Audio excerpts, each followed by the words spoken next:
Hi, I'm Peter Corr. Hi, I'm Lisa Burton, and today we're going to be talking about Rwanda and Boris and Rishi's attendance at the COVID meetings. And we're joined today by two very special guests, Clare Hall from National Rejoin March and Ben Chambers, producer of 16 Million Rising radio show.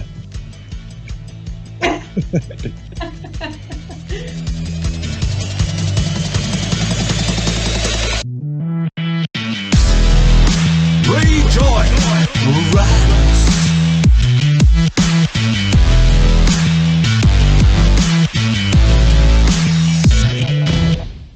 Welcome to Rejoin Rants, the podcast from National Rejoin March. Welcome, guys. Do you want to give a little introduction to yourselves, please? So we'll start with Ben. Hi, I'm Ben. I produce a weekly pro-European, anti-Brexit, and I always add anti-Tory radio show and podcast. It's available for free wherever you get your podcasts, apart from Apple, because they don't like music. Then there's plenty of music. It's also on Alexa. You just say, Alexa, play 16 Million Rising podcast. We're on Mixcloud and available a day in advance to subscribers. And the wonderful Lisa and Peter and Claire, all on this meeting, are all subscribers. So I couldn't love you guys more. Thank you. And Claire. I'm not as exciting as Ben, to be perfectly honest. Yeah, I'm Claire, Peter's girlfriend, part of the NRM committee, and An all-round good person. Claire is more important than she lets on, because a lot of my decisions go through Claire first. Yeah, but you don't often listen to me, to be perfectly honest. No, you don't, though. I've had this really good idea. Okay, then. No, I think that's rubbish. Oh, I'm going to do it anyway.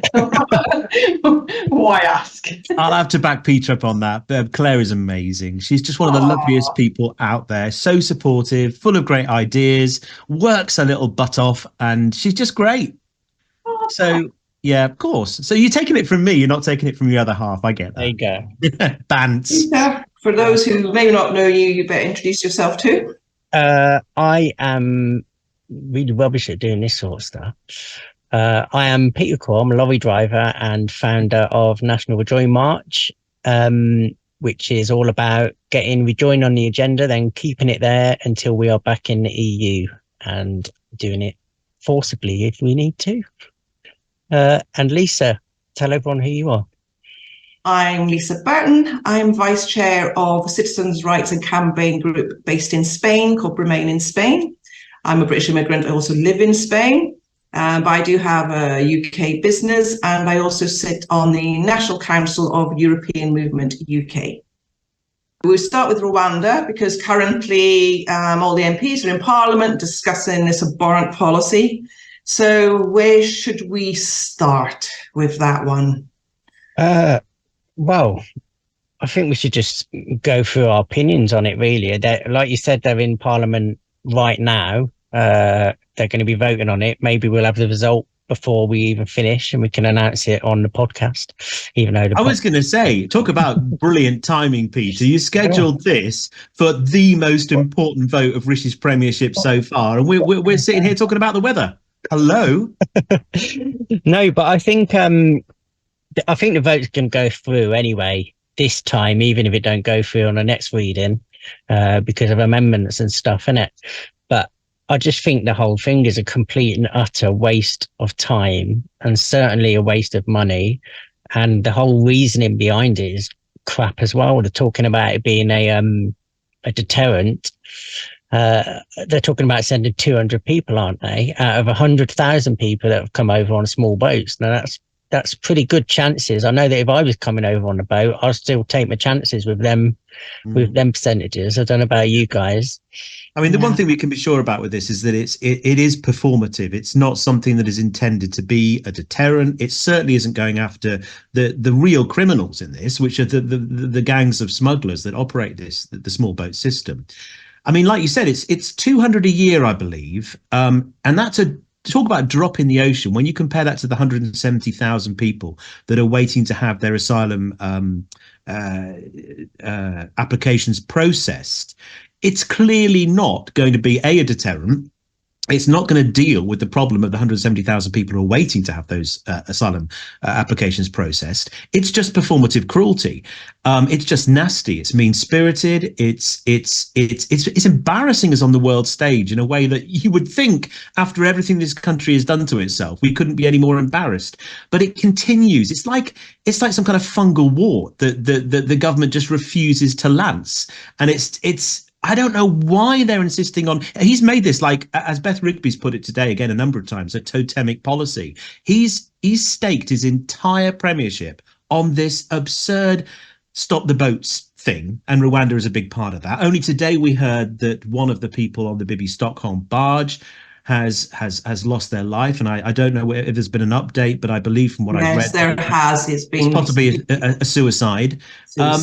Which is hardly surprising given the way that they know they're being viewed. We know they're being treated in that system. So all of what we're doing, all of what the government appear to be doing is not a deterrent. It's not going to stop the boats. It goes after the victims rather than the perpetrators, which is one of the most absurd things about it. And it's costing us a fortune. Labour have admitted when they get into power, they're not going to be able to get that back. Now, I believe it's what, 290, it's 240 million so far, with another 50. Basically, Then more, 300 million, isn't it? It's and this is money that, fair play to the Rwandan government, they've fleeced us good and proper. Yeah. That's money they're going to keep. They can spend it on what the fuck they like, and it just leaves us once again with egg on our faces. I would have thought that Rishi's plan should have been, and he's missed the boat on this as well, if you pardon the pun, to stake his premiership and to leave a legacy, if there is going to be one for him, on AI and legislation revolving around AI. But no, it's going to be stop the boats. And it's not going to work. Now, he's met with various groups of tourists today, the five families, as I believe some of them think they are. It's like proper Godfather nonsense, this. Oh, what is this? He's met with them all. I think you're right, Peter. I don't know, because I don't think, I mean, the vote may have happened already.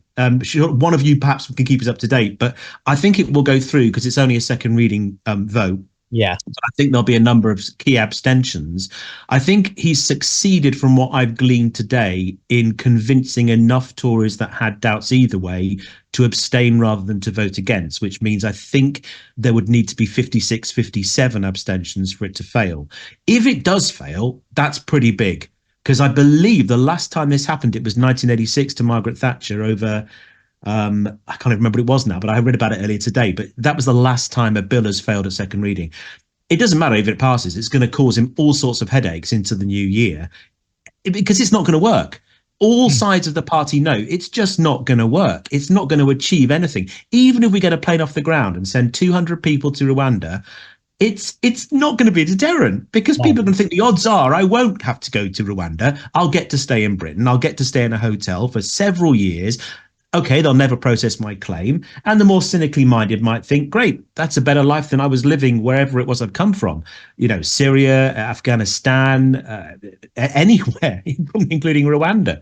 So that's where my brain goes, to be honest. I start, like, aside from all of this rubbish that's going on in the vote and everything else, my sort of brain goes to, like, how bad must things be for you to get on a small boat? I absolutely despise that saying, by the way. Get on a boat of any kind and cross water, do you know what I mean? To go somewhere else, to a foreign country where you don't know the language, haven't got a clue what's facing you when you get there, and they must have an idea of what's going on. They must have news and think, you know, the UK's in shit, mainly because of Brexit and all the rest of it. Like, what they must be going through, thinking that is the better option for me, is horrific. That's where my brain goes, to be honest. I think for many who want to come, it's because they either speak the language or they have a family or friend connection. If you were to end up somewhere, you're going to want someone you know or you can support you. But Yvette Cooper was saying today, you know, these numbers are ridiculous. It's going to take them 100 years to send 15,000. It would take them 15 years just to send the people who've arrived in 2 weeks. You know, not only are we breaking, crazy when you break it down like that. Like, what's the breaking international law, which was always known it was going to break international law. I think this is an intentional policy. to attack human rights and to create the debate about leaving the European Convention on Human Rights. And now by changing a law to say that Rwanda is a safe country, when all factual evidence that every country in the world holds, including the US and Britain and everyone else, says it's unsafe. This is the really dangerous part that we are in. You know, when a government thinks it can change objective reality to say something is something when it's clearly not, right? It may as well say we're going to make a law to say the earth is flat, because that's how ridiculous it is. And I do think it's to create this debate to leave let's say the ECHR. Any sensible politician knows that that's just an absolutely ridiculous stance, because it would just, well, it affects the Good Friday Agreement, so that would be dissolved immediately. Would be an international pariah. No country would basically deal with us, and it's just this far right of the Tory party yet again who are trying to push this agenda to create the country in some strange fascist image that they have in their head, you know. And it really disappoints me, the amount of people in the public who are getting drawn into this and saying, oh yeah, well, we can't do anything, so we're going to have to leave. They have no idea that these people in boats, these vulnerable people, are being used to strip them of their rights. You know, once we're out of the ECHR, that is it. Right to freedom, marriage, freedom from torture, freedom to raise a family. You know, it destroys everything. So it's a really dangerous point. I don't think we will, but if there's another Tory leadership contest and we end up with yet another PM and it's Braverman or Badenoch, I think we're in real danger that could happen. The other thing to add, I mean, what you were just saying there about the reason people want to come to Britain is because they speak the language or have a family and support network and friends here. I'm getting sick and tired of the number of Tories still appearing on panel shows, on current affairs programs, talking about the fact that they're coming from a safe country, France. Why do they need to leave France? And not one of them seems, well, they do understand it. That's the problem. But they're not. They're lying about this notion that you have to stop in the first safe country you come to. I mean, if that were the case, the country that it was the first safe country next to a war zone or where people were being persecuted en masse would literally be overcrowded with every single refugee in the world. Yeah. And we wouldn't play, well, not that we're playing our fair share in this as it is. You know, we need to be comparing ourselves to countries of a similar size and affluence to us, like Germany, France. I mean, Germany, we know, takes considerably more per head of population than we do. I mean, if it were true that they have to stop in the first country they come to, how comes we've got so many Ukrainian refugees here for starters? Exactly. Well, there was a visa route for Ukrainians. So this is the other. There's no visa routes really for most people, you know. No, so in other words, there was a safe route created, which is the way around doing this, isn't it? And that's the other lie, Peter. Open our homes to more refugees, but I mean, from what you were saying, though, Lisa, we can kind of link it to Brexit in a way, because I think you're spot on in that. They know it's not going to work. In a way, I kind of want it to go through to make them do it, to show it not working. Because then what they're going to say? Then they're going to end up taking it to the ECHR, like Lisa was saying, and using it as an excuse to come out of that. But do you think that the country's stupid enough to vote out of the ECHR, bearing in mind we voted out Brexit, very just voted out Brexit, and now we can see what's happened? Yeah, what worries me is that if it gets to the stage that it does go through and it does begin, and then challenges are continued to be mounted by victims of this policy, we're going to see debate shows in which, just like Brexit, the BBC and others have to scour every corner and then lift up every rock in society to find someone that's going to advocate for leaving the ECHR. And it will take them 5 minutes to find hundreds and hundreds of people that would say, absolutely not. Why on earth would we want to do something so stupid? We'd be in a group with Russia and Belarus, and we're already in that group when it comes to first past the post and our electoral system. So it will be presented on panel shows as these are the two options: stay in the ECHR, and these are the reasons why that would be a good thing, or leave the ECHR, and these are the reasons why that would be a great thing too. And the false equivalence is what led in part to Brexit, that people fall for what they see presented before them. That will happen. There'll be debate shows where the two are presented as equal and equally good choices with valid arguments for both, when it's simply not the case. Mm-hmm. And it will take a very brave interviewer or TV channel to say, we're not going to do that, because it is so absurd that we're having this debate for all the reasons Lisa points out. I mean, the EC, well, you look back at the Patrick Stewart sketch that was produced for the why the ECHR is a great thing. Look here. I'm not against human rights, of course not. But I say we don't need lectures from the frogs and the krauts. Quite right. This is Britain, the land of Magna Carta. We invented human rights, for God's sake. We should be writing our own Bill of Rights and foisting it on the Europeans. Let's see how they'd like it then. We've already done that, actually. What? Well, after we won the war, British legal experts did draft a Bill of Human Rights to help Europe sort itself out, you know, protect people from abuses of state power, that kind of thing. Really? Oh, yeah. You sure? Oh, yes. Oh. Well, that's good. Mm-hmm. What's it called? The European Convention on Human Rights.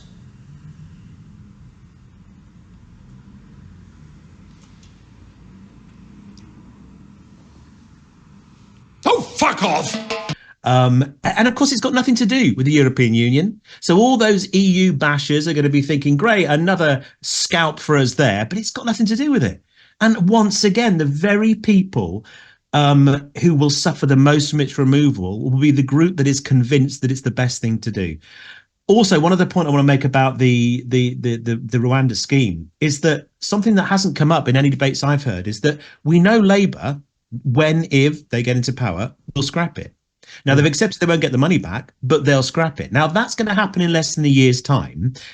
It does make me kind of wonder, the more sane One Nation Tories out there will realise, even if it goes through, it maybe one plane of a couple of hundred, then it's going to be scrapped. You know what? Do you know what I think the point is? And again, it kind of goes back to what Lisa's saying. I think they're deliberately doing it because what have they got to fight this next election on? Absolutely nothing. The economy is crippled. We're all fucked in our pockets in terms of money. The NHS is failing. They've got nothing to fight on. Brexit's done, and it's turned out to be crap. So they can't even. They want us to shut up about that. Certainly don't want us to talk about Rejoin. So they're not going to fight on that. So they need a new get Brexit done. And their new get Brexit done is stop the votes. Yeah. And I think they're just going to fight the next. It's a divide and conquer strategy, you know, and that's been going on since Brexit. Every issue is, you know, with the Tories now is called a wedge issue. It only exists to divide and create this kind of toxic debate and turn us against each other. You know, it's like, it's tribalism now. You know, you either got to pick a side, and when you're on that side, it's the defense of everything that bothers me.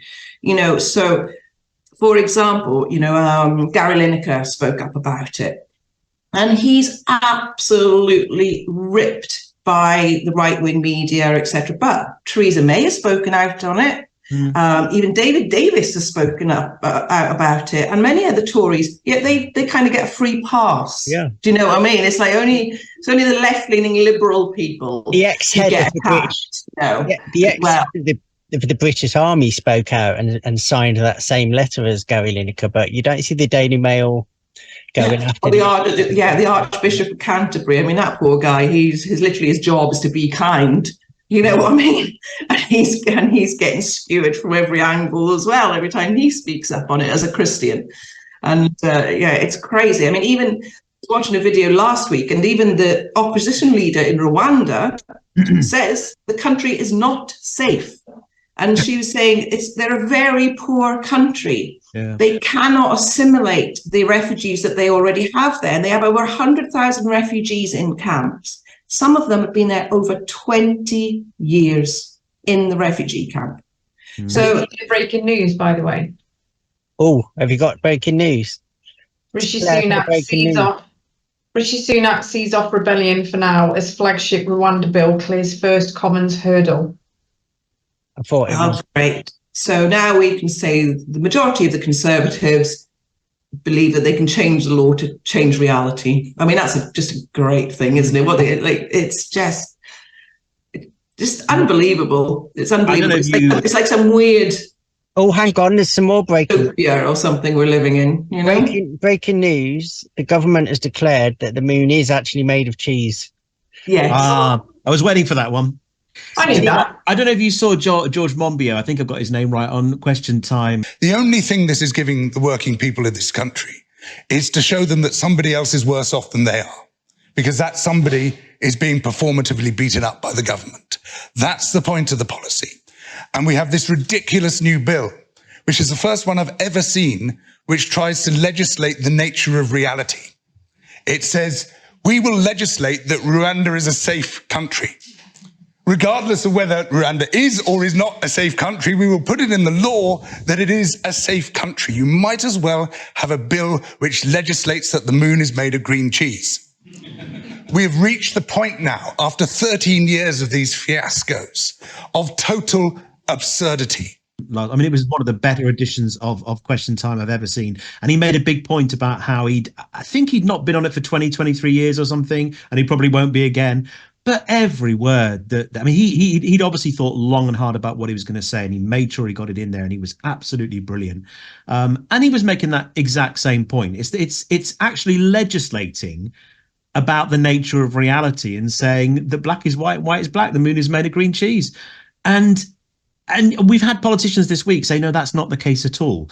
And actually, Victoria Derbyshire was brilliant with Rachel McLean this week, or McLean, who cares? She's a Tory. But anyway, she was asking her, she said, well, where's the evidence that Rwanda's come up with that now satisfies us and the Supreme Court that it's a safe country? And she actually said, Rachel McLean, what evidence? What do you mean, what evidence? Admitting that it really was just the government saying, no, it's safe. We've legislated that it's safe, therefore it's safe. We're laughing about it because it is so absurd, but it's such a dangerous route for a country like us to be going down, because that now means anything they don't like, they can just say without anything changing or without any evidence coming to light, we've now decided the opposite's true because it suits our agenda. Yeah. And I spoke to, shameless plug, director Ken Loach this week on my little radio show. And I disagree with him on a number of points. One of them is he genuinely believes that you could put a cigarette paper between the Tories and Labour at the moment. I think it's a little bit more than that. I really do. I mean, Labour, for all their faults and for all Keir Starmer's faults, they're the grown-ups in the room who will scrap this abhorrent policy immediately. That's a good thing. So we've got to focus on the things that they will do, that they've said they will do, that are good. Then we can hold their feet to the fire when they're in power. If for some reason they go, you know what, Rwanda's working now, we've had a plane get off the ground, let's just see how it goes. Whoa, the backlash would be fierce and ferocious from all of us, and deservedly so. But that's what scares me most, is that we now have a government that thinks they can legislate that black is white, white is black, and no one bats an eyelid.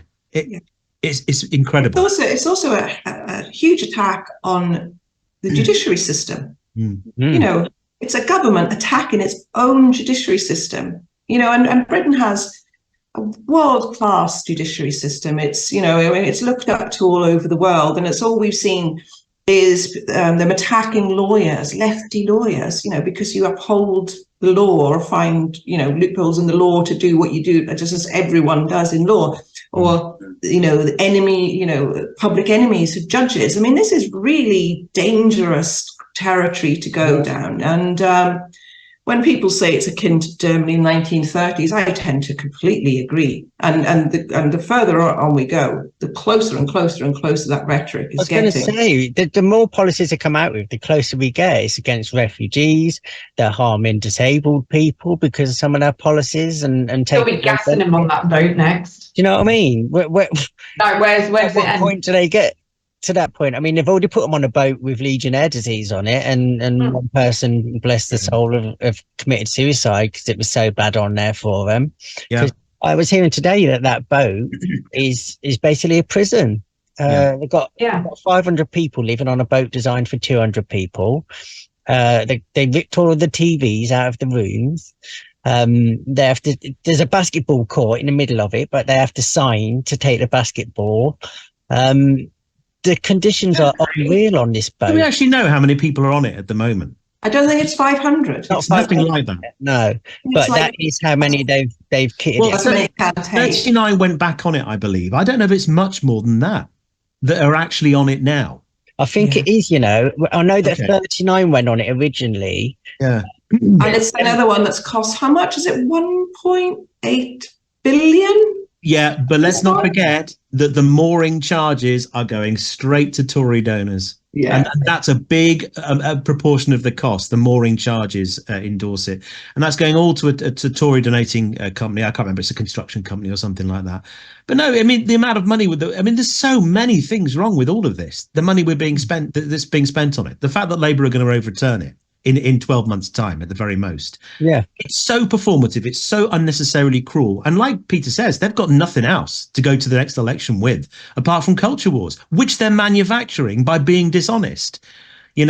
I don't really believe that the majority of people have got stop the boats as even in their top priorities. We're all caring about how much energy bills are. But I say that though, Peter, because that's what Rishi Sunak constantly keeps telling us. These are the people's priorities. Where's his evidence that they really, apart from a small faction of knuckle-dragging racist twats, it's not the people's priority at all. It's not. So if it's not the people's priority, Claire, why do you think, because I'm not going to let you get away with saying nothing, why do you think they're doing it? Do you know what? I was going to ask that question. I just can't fathom. Like, the things that they do, I just can't, I don't know what their objective is. It's so bad, and us all sat here can see through it all. Do you know what I mean? Like, I don't understand. All I can think of is they know they are doomed at the next election. Let's just make it a proper shit show. Then we can sit across first PMQs and go, yeah, Keir Starmer, what are you going to fucking do about it all? Like it's your fault and we've not been in power for the last, will be 14 years by that point. Because I just don't understand. Like, I don't understand, like what Lisa was saying before, when things, they're doing this, but it's fundamentally wrong. It's against laws and things like that. Like, I know they're stupid, but they can't be that stupid. Do you know what I mean? So, like, I know, I do say that a little bit tongue-in-cheek. I don't get it. Like, sink the ship now, because we're fucked. We're getting off anyway, and we can say to Labour, what are you doing about it? Right. It is a well-known theory that they're just trying to... It's like, we can't live in this house anymore, so we're going to set the fucking thing on fire. On fire, yeah. So that when Labour moves in, they've just got a burnt down house. Yeah. Do you not think, though, Claire, that when people are really stupid, they are too stupid to understand that they're stupid? So it's easy to say, well, they can't be this stupid. Well, that's one of the traits of being stupid. You don't actually know that what you're doing is stupid. And I think that must be, and let's remember, every single sane Tory was ejected from that party in 2019. They'd either left before or they were kicked out by Boris Johnson because they wouldn't support the stupidest decision this country has ever made on our behalf to leave the European Union. So what does that leave you with? A core of very, very stupid people in our governing party.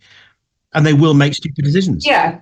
I think at the end of the day, those people doomed at the next election, Rishi Sunak can go, see you later, I'm off, claim his 115 grand a year salary, he's a fucking multi-millionaire anyway off the back of his wife, the sponger. Do you know what I mean? So, like, he can just walk away and go like, well, I'm all right. I can go and do what the hell I want, live where I want. I'm all right, Jack. Off to America, I think. I think he is. He's off to California. I think mainly it's to distract from the lack of to their failings. That's a lot of it as well. It's partly the takeover of the far right, which was all Brexit was about anyway. It was, we need to get out of the EU because the EU are going to hold us to certain standards and laws that we don't want to, we want to move away from. So that's part of it, distraction. But they don't have a functioning government anymore because maybe not all stupid, but they're all incompetent. And I think they're all willing to lie, because you see that every time whoever is sent out on the media rounds every morning, they just come out with the same bullshit, the same lies over and over again. But nothing functions, because since 2016, that referendum, all of the oxygen has been sucked out of the government by Brexit. They don't have functioning departments for health, but anything, because, I mean, how many, you've got 8 positions in 3 years. And I mean, there's no continuity. So there's no planning. They got rid of loads of civil servants. They had all of the civil service practically working on Brexit for years. And now there's just nothing has happened in the country for 7 years. Nothing policy-wise. There's no planning. There's no forward strategy. So that's all they've got is these little bits of red meat that they throw out, to distract us all and appeal to this small base. But it's a loud, powerful base because it's backed up by the Daily Mail. Most of the media. Yeah, the Express, the Telegraph, GB News. We only have one mainstream kind of pro-EU newspaper, that's The Guardian. And everyone says that's far left, it's actually just very centre. So we're drowning in far right media supporting all this bullshit and basically gaslighting a whole nation that it matters when it really doesn't matter. Like Russia, isn't it? Really, that's it. Like, it's exactly the same as what's happening over there. Just being drip fed what the government wants them to know. Or China, It is genuinely scary. And going back to the ECHR argument, I mean, just thinking about what you're saying now, I can see those debates, and I can see it as a possibility that we will leave the ECHR following a referendum in which the public vote to do it by around 52%, because they're only presented with one side of the argument. And even if they're not, even if they accept there are two sides, the fact that they're presented as of equivalence is so terrifying when they're not. People that want to come out of it, they will, because Brexit was like, too many people are coming over here and taking my jobs and all the rest of it. So I don't want the people coming over in small boats, because it's the same problem. So you're just going to go with, I want out of that as well. Yeah. It's exactly the same thing. And what it highlights is that you're right. They did say, and I don't care what anyone says, I think that's mostly what Brexit was, immigration. Yeah, of course I don't really think people care about sovereignty, and I don't think people even really care, because most EU law is about protecting consumers and make sure businesses do things properly. It's not, it's not saying, I don't know, it's not stuff that affects most everyday people on the street, is it? I think it was mostly about immigration. And what this proved is that if we get rid of EU immigration, which we kind of have, it's just going to have to be replaced by non-EU immigration.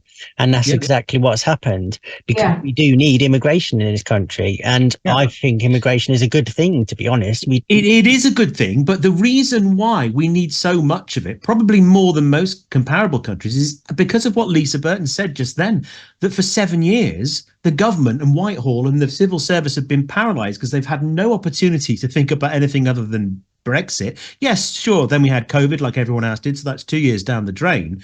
But that's a long time to be putting nothing into the NHS, into schools, into prisons, into small businesses, into support for them. That's a very long time to leave in a state of stasis the need for immigrants to come to this country to do jobs that we're not training people to do. Of course, it should be a blend. And of course, I mean, I saw a wonderful thing only the other day. I think it was last night when I was doom scrolling through Facebook Reels. That wonderful comedian, I forgot his name now. Is it Howard? Or Russell Howard, I think it is. It's Howard, one of the two. Russell Howard. He was talking about how basically everything that's good in this country was inspired by or brought to us directly from immigrants from other countries, particularly in Europe. And if you take all that away, what are we actually left with? Nothing. Nothing. Because, you know, we talk about all these words and everything's woke. If Gary Lineker's talking about it, if people on the left are talking about it, it's woke, it's therefore rubbish. But the benefits of immigration, the benefits of assimilating other communities and other opinions, other views, other cultures into our own, just, I know it sounds so woke to say it, but makes us stronger. And yeah, totally. There's no debate about that. You've only got to look back through history at every great innovation, every great piece of cultural sort of landmark or sort of tentpole thing that's happened. It's not because of some English, you know, white, middle class, elderly Englishman who's just come up with an idea and thought, oh, this is going to work. This will be brilliant. It's because we've assimilated stuff. It's why the EU itself was founded to bring us together and to stop wars between nations. Yeah, we weren't immigrants. You know, now I say I'm an immigrant living in Spain. Before, I wasn't an immigrant. I was a European citizen who chose to live in another part of Europe. And I think freedom of movement, you know,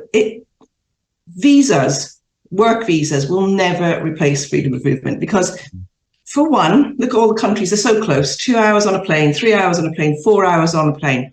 So it allowed huge flexibility, and it was very young people, usually, you know, the Europeans that came. So they could flex into areas where there was capacity, whether it be in kitchens or hospitality or anything.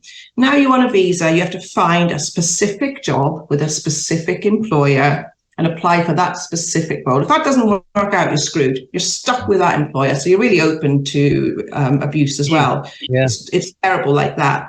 If you're coming from India, China, Africa, you want to bring your family with you. And of course, with the salary thresholds, you're more likely to be in a position, a higher paid position, like a doctor, et cetera, et cetera. You want to bring your wife with you. You might want to bring, so these add to the numbers. I grew up in Hong Kong, so I know some of those numbers are from Hong Kong as well, and I agree with that policy. But we have to think, you know, over 1 million people came into the UK last year. Only less than 4% of them are what they term illegal immigrants, which are not illegal. No one is illegal until they've been to a court of law and are deemed that they're staying illegally. So it's just, freedom of movement is never, without freedom of movement, we're always going to have to rely on these huge numbers of visas. And it's just, I think Labour will try and bring in freedom of movement for under 35s, which is a bit contentious because why should some have it? But it would actually be a very good policy to ease those shortages in a lot of sectors. You know, that's another part from what you just said with the numbers. The people they call illegal immigrants, i.e., people coming over on the boats. That's such a tiny number of the actual immigration number that came in. Like, I think it's what was it, 20,000 this year, I believe? 29,000 so far. 29,000 out of 700,000 immigration to the UK. But this is all we hear about. And again, it's them distracting from the big fact that we have 700,000 people coming here, which a lot of people have a problem with.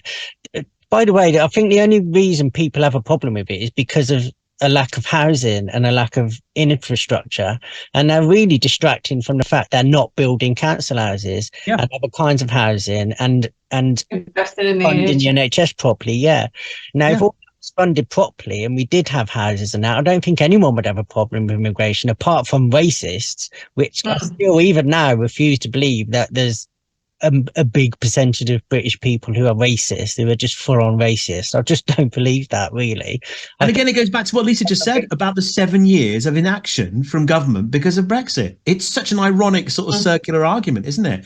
You know, if we hadn't had Brexit to distract Whitehall and the civil service from everything that needed doing, like building of council houses, building of new homes, no, they've not met their targets on that, and they'll keep coming up with a new target that's revised down a little bit, but they won't meet that either. If we hadn't had all that, there wouldn't be this convenient excuse, well, it's all migrants' fault. They're taking our GP places, our kids' places in schools, my housing place, my job. You wouldn't have that argument. Then you'd only be left with the one other argument, which is, well, I'm just a bit of a racist, really. I don't want brown faces and black faces in my country. Exactly. If that was the only argument that they could make, then it would be so easy to address. But while we've got this conflation of two things, you know, the inaction because of Brexit and the fact that you can't get an easy GP appointment or your child into the school you want or the job you want or the house you want, it's so easy to go, well, it's just immigrants' fault. There's too many of them. Exactly, and like you just said, it's a drop. It's a pinprick in that number of 700,000, the 29,000 that are coming on boats. Yeah, I mean, if the government wants growth, wants the economy to grow, it needs people to fill these positions. And, you know, if they didn't have the immigrants, you'd be even harder to get a GP appointment or to put your mum in a nursing home and I always say to people, if you want someone to blame for your life, punch up, not down. Yeah. Because it's not the people who have less than you that are the problem. Mm-hmm. It's the people above you who should be, you know, providing your society and your community with adequate needs, you know, and the Tories have just desecrated that. And let's not forget the media's role in this as well. Everyone must have seen that famous meme picture of Rupert Murdoch with a massive pile of cookies in front of him. He's at the head of the table, and on one side of the table there's the immigrant worker. On his plate, no cookies. And then there's the British worker, white British worker, on his plate, one cookie. And Rupert Murdoch saying, hey, watch it, mate, that immigrant wants to steal your cookie. And you've got to punch up, because that not only is that the vehicle for affecting change, because it's the people in power that can affect change, but that's where the guilt lies. You know, and all they do is distract. Everything is a distraction from the real problems. I mean, if we look back at the past 7 years, particularly since Brexit, since everyone knows we made a terrible mistake, the only weapon in their armory to avoid discussing it is to distract us with something else. So as Eddie Izzard has completely correctly said, the culture wars are manufactured. They didn't exist before. They've been made up to split us into groups to fight each other. It's the ants in the jar thing. I still think it's one of the best analogies. You've got a load of black ants, a load of red ants in a jar. They get on, they don't fight. Someone shakes the jar and they go absolutely apeshit at each other.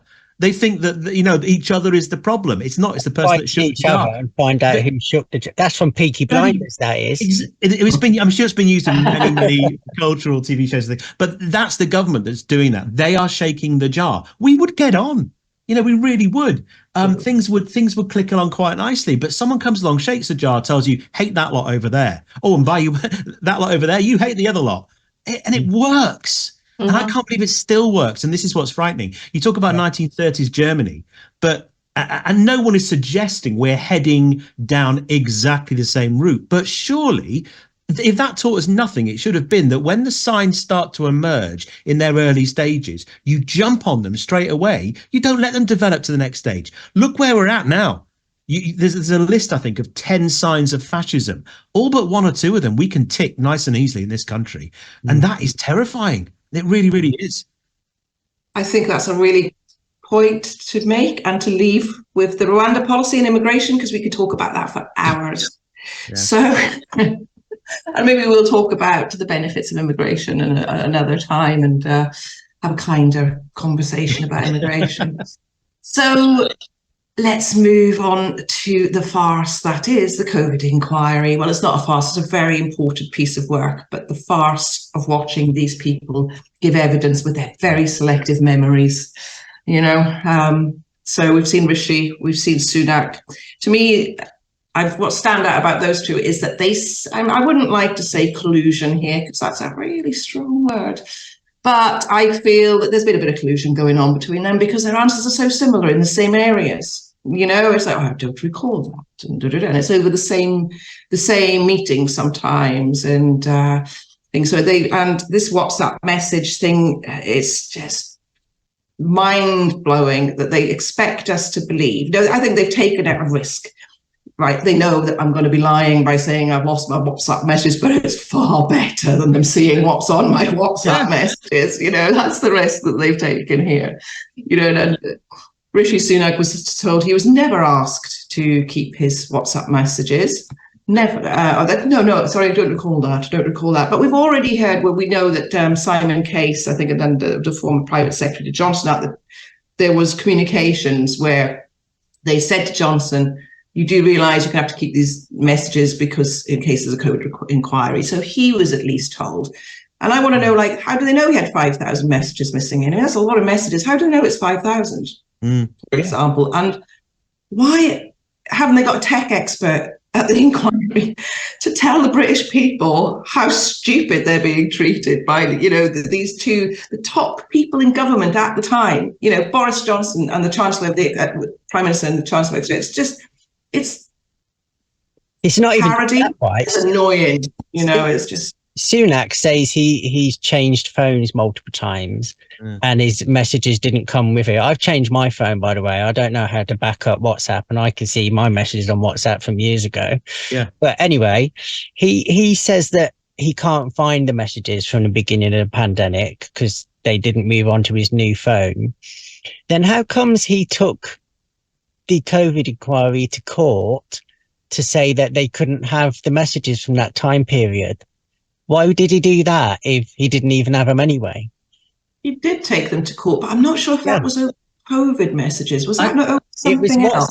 No, it was about... It was WhatsApp messages, but was it over the COVID period, or is it about a specific... No, it was the COVID inquiry that went to court against the government. And what Rishi Sunak, who was PM at that point, was saying was, it should be up to us to decide... Oh, no, was Boris still PM then? I can't remember now. But whoever it was, Rishi Sunak was one of the people saying it should be us to decide. We shouldn't give you all of our WhatsApp messages. We should just give you what we think is applicable to the inquiry. That's the thing, Peter. The arguments have changed through time. But first of all, it was, these are just sort of chatty, friendly, bantery kind of remarks. And you knew what that meant. It meant that there'd be some fruity language, some things they probably wouldn't want to say to the press or in the Commons. But you'd expect that because that's the nature of WhatsApp. But first of all, it was they're not relevant. And then it was, I've lost them all. And then it was, I've changed my phone. And then it was, tech people have tried to revive these messages, but they can't. Now, I want to say, and then it was, they've actually been able to do it now with some of them. Yeah, I agree with what Lisa just said, that the answers that Rishi and Boris gave. No, I don't recall either of those conversations that you referred to. No, yes, and I don't recall anyone in my office. I can't specifically recall the analysis that was presented. I don't remember the specific analysis that we were shown. To be honest, though, I can't precisely recall. Nor I don't remember there being enormous challenge of those assumptions. But I don't precisely, as I said, recall the data that was presented, as I can't remember it precisely. I don't remember the degree of scrutiny over those assumptions. I don't remember those precise conversations. Were startlingly similar. I don't know whether it's collusion because, as far as I'm aware, they hate each other. So I think a lot of it is lawyer speak. Say you don't recall. So anything comes up, the answer won't paint you in a favourable light. They might hate. Don't recall it. They might hate each other, Ben, but I bet they both. What goes down? Both going down, covering each other's backs. I want to say something slightly controversial, though. I'm disappointed this week with Hugo Keith because look at any other trial ever. When somebody says something that is so obviously a lie. I mean, Boris. The big one for me this week was Boris Johnson saying, my WhatsApp went down, and when it came up again, all the messages that you want had vanished, and that's not very technical. I can't explain it brilliantly, but that'll have to do. And Keith just moves on. Now, I don't understand what the rules are of this inquiry in any trial I've ever seen portrayed on TV or film. When someone talks utter BS, the lawyer will say, I'm sorry, I suspect that to be a lie. I don't think you're telling the truth. Do you expect me to believe that? The problem there, Ben, might be that you're talking about TV and film where it's drama. Yeah, I know, but hang on a minute. That's what happens in courts of law. When the prosecuting counsel hears something they think is a lie, they will say, I'm sorry, do you really expect me to buy that? That's so ridiculous and absurd that you're insulting my intelligence, the listening public's intelligence, everyone in this courtroom's intelligence. Here's the evidence that you are lying. And you've just said it, Peter, when your phone went down or when you got a new phone and you reinstalled the WhatsApp app onto your new phone, all your messages appeared. So how is it that it's only Boris Johnson's phone, it's only Rishi Sunak's phone where they mysteriously didn't? They do. I recently had to clear mine out because I had a memory thing, and I had to look through, like, where's all my memory? And it was like a few gig, in old WhatsApp messages.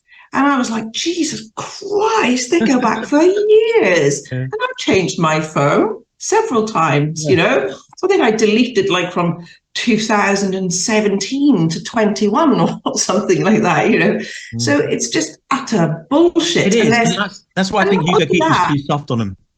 why the hell are a government using WhatsApp for communication? This has never happened before. It only happened under Boris Johnson. So on James O'Brien the other day, there was a civil servant who was working in the civil service at the time of the COVID inquiry. Now he said they have a government-given phone and a government laptop, and they are not allowed to use any other device apart from those devices. And they certainly, and only communicate through official channels, and they are certainly not allowed to use WhatsApp. It's got to be a security risk, hasn't it? Just using WhatsApp. I think the reason they've done it is because they know it's encrypted end to end, so a hacker can't see it. I mean, if you've got someone's phone, you can see it, but to actually retrieve those messages are very difficult because of the encryption. Right. So that's going to lead into my question actually about, like, I'm assuming because it's a COVID inquiry and it's not a criminal thing that is going on. I mean, the logical thing, like, tell me if I'm being dumb, would be to go off to WhatsApp and go, we need all these messages, get them for us. But I think because it's not a criminal thing, then, you know, it's just an inquiry. No. My opinion about inquiries, by the way, is that they're just the biggest waste of time and money. Nothing's going to come from this, like absolutely nothing. It's just going to be a bit of drama. We can all just watch, say it was shit. We know whose fault it is. At the end of the day, it's going to be like, yeah, that's done now. End of, move on. Like, nothing is going to come from it at all. I can answer a tiny bit of that, which is that the encryption on WhatsApp, even WhatsApp, i.e. it's Meta, the Facebook company who owns WhatsApp, even they can't get the messages because it's encrypted. Right, okay, that's just you need the person to give you their messages, basically. And they probably have tech people telling them that bit, just not tech people saying, well, we'll get it for you off your phone or off your laptop or off your whatever. But Peter, the only messages, I think I'm right in saying, that cannot be retrieved then will be messages between Boris and Rishi at the time Rishi was Chancellor, because every other message that the two of them sent would be to someone else's phone. And as far as I'm aware, they've all been subpoenaed, they've all been helpful and handed them over. So there will be messages between Rishi and Van Tam and Patrick Vallance and Chris Ritty, and between Boris and those three, just not between each other. Now that leaves us with the question, what were the two saying? Because they obviously at the time, they weren't sworn enemies. They were Chancellor and PM. They would have had a hell of a lot to discuss, all on WhatsApp. Those are the messages that the two of them and their legal teams do not want anyone to see. And given that what has come out is incriminating enough, you can only, the mind boggles at what must be on those phones. Swinging. And it goes back to what we said you know, they know that we all think they're lying because it's just too obvious. So they've decided. They just don't care. It's better than the alternative of actually seeing what they was actually saying. But going back to what Claire said about the inquiry achieving nothing, I quite agree. Look at Hillsborough. That took 30 years to get off the ground. And yes, you could argue it's achieved some changes in the way in terms of football stadium safety. But I think I'm right in saying no one was significantly prosecuted, because after 30 years, the chief of police is this little doddery old man with his Zimmer frame. Oh, we can't put him in jail. What's the point anyway? He's going to be dead in 5 years. The same is true of this. I can't believe it's set to go on till January, February 2026. That's all of next year. All of the COVID inquiry. Who else have we got to hear from? Because the two things I want to say this. One, Cygnus. There was a preparation event. There was a Cygnus preparation event.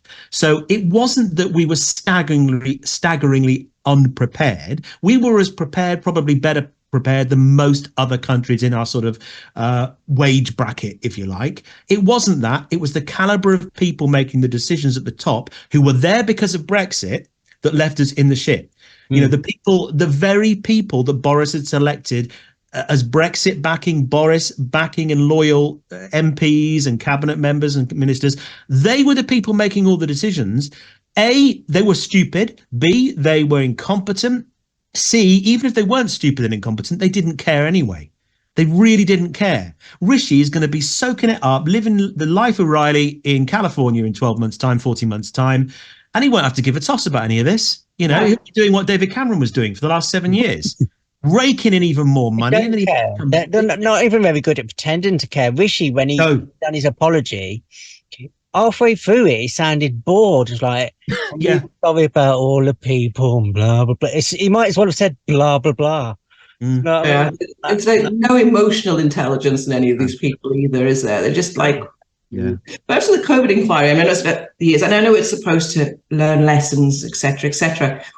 Is it going to touch on PPE contracts? Is it going to look at that? Because I think it is, yeah. Oh, I think that might be an important part of it, you know. And hopefully it will bring about some evidence, at least, that it can be used in some sort of criminal investigation down the line. But I'm the same.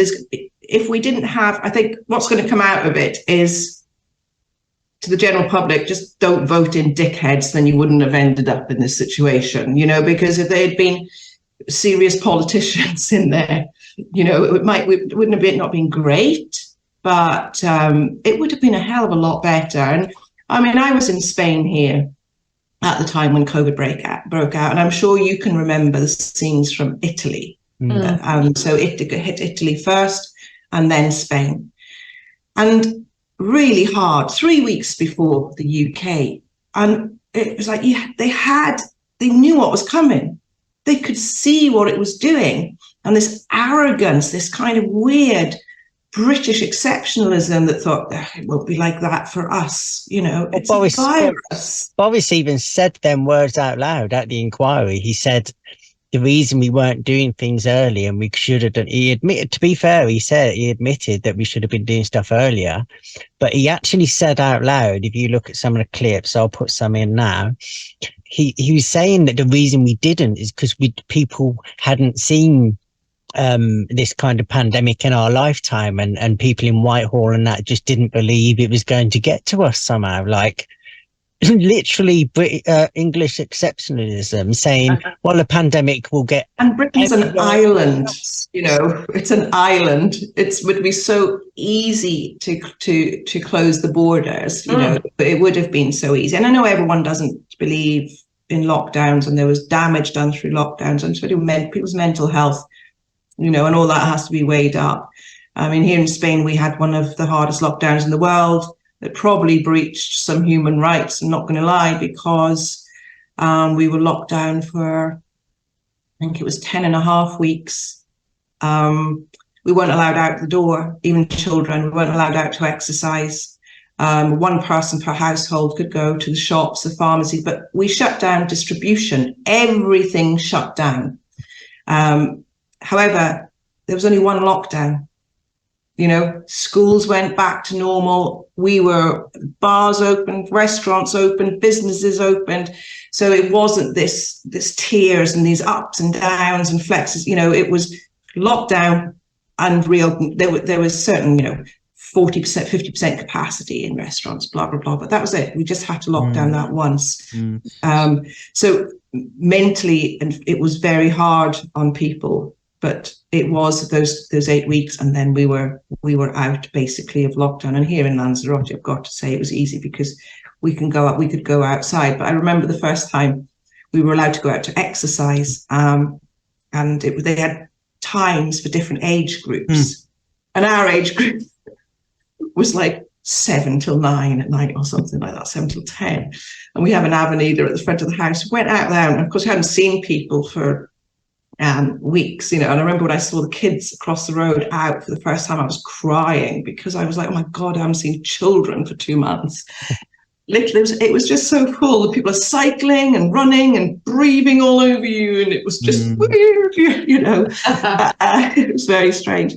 So yeah, I think for us in Spain, and but the messaging was so crystal clear. So clear all of the time. And I remember watching you going, you're in, you're out, you're this, and do this, and you don't do that, or do this, or do I specifically remember one thing with Boris one night where we were watching him, and we were like looking at each other going, Oh, can we do that then? Like, Yeah. can we not do that? Like, what are we supposed to be doing? We'll just stay in, just err on the side of just not go anywhere, because that's come to light that clearly he's admitted this, that he was bombarded with so much information from different points of view, those who would only consider the science, those who would only consider public health, those who would only consider businesses. And he had to assimilate all that and wasn't capable of doing it. So what it seems he was doing was basically just belching and vomiting out all of them at once. So it was utterly confusing. We had 3 lockdowns, and there was staged, tiered, intermittent lockdowns and circuit breakers, and in different parts of the country. So if you went from one county to another, there were different rules. All of that stuff. So these are the things they should be addressing and should be focusing on, as well as potentially leading to prosecutions.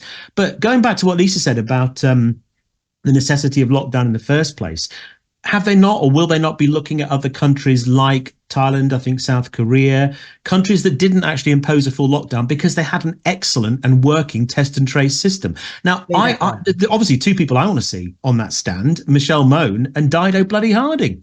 Are they going to... Dido Harding surely must be a witness, because that's £37 billion that she was given to implement a test and trace system that apparently, once it's been reviewed as was negligible. It didn't do what it was meant to do. So that's got to be one of the things. And again, all that comes back to the people making the decisions. The VIP lane, the dodgy PPE Michelle Mone provided, the fact that her company had £100 in the bank and didn't exist for 6 months or something before it was even awarded this 200 million. Those, and again, that comes back to the caliber of people in charge. That's got to be addressed, because we were reasonably well prepared. But what we weren't prepared for was what the government was going to do with our money and how they were going to use the pandemic as a get-rich-quick scheme for their mates. Yeah, that's what needs investigating. And I am disappointed in the line of questioning with Hugo Keith. I know people are saying, "Oh, he's a legend." No, he's not. There are so many questions that I think Boris and Rishi should have been asked that I don't think they were. The VIP lane doesn't seem to have come up. There's a long time to go for it. I don't know about. But they're not going to be there again. Yeah. No, they won't. Well, they might. No. They can get called again. Anyone can get called multiple times. Yeah. Okay. I don't know about, but I'm quite boring, so I have actually been listening to a lot of it live on LBC News. And I mean, both Boris, back to the inquiry, Boris and Rishi have both been caught out. There was a time when Boris said, "What's his name again?" Hugo.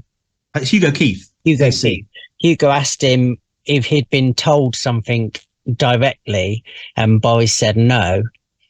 And then Hugo read out the WhatsApp, which was directly to Boris's phone, saying this. And then Boris had to apologise there and then, and he did, to be fair. But he was apologising for lying. He was there under oath lying, and he was caught out. And Rishi, he was talking about Eat Out to Help Out, and he was saying how it's nothing to do with trying to change behavior. It was all just trying to save businesses and save jobs and everything. And then Hugo asked him, what did he ask him?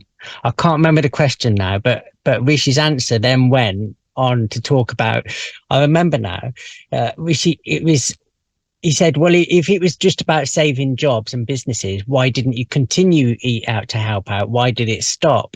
And Rishi's answer was, well, you have to do it for a short period of time. Otherwise, people will wait and they won't come out to eat in the restaurants at this time. In other words, it was behavioural. So he fucked himself up. Again, that policy. I mean, you didn't need to be a scientist to go, what the fuck? You know, I mean, my daughter was studying Manchester University at the time, so she was in Manchester, and she said it was just heaving, the restaurants, when it was on. So, and we heard at the inquiry, they knew that the rate was rising again in the June.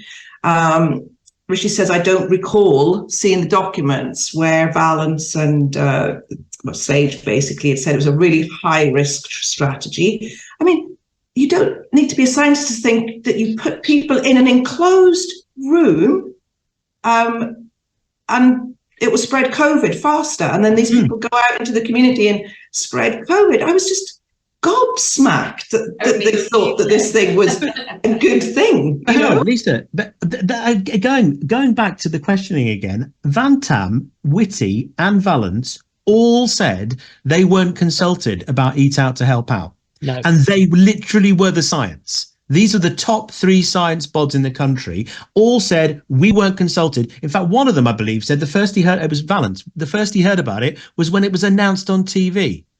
Now, Rishi's excuse for that was, right, that they had decided with the scientists to start gradually opening hospitality. Right. So he therefore decided that he didn't need to go to the scientists on this specific specific thing. I think there was some sort of paper where they listed things that could be done incrementally. Yeah. And that was one of them, but it was labeled high risk. But I don't think what you're saying there, they didn't specifically go to the scientists and go, right, we've actually decided to go with this little bit here on the. What do you think about that? Yeah, but the thing is, you were talking about, Lisa, hospitality venues in Lanzarote in Spain being opened gradually with sort of 40-50% service. That didn't happen with Eat Out to Help Out. Like you said, people went bonkers. 50% off everything at every restaurant ever. We're going to go. And of course, it all comes back to what you're told to do by figures of authority.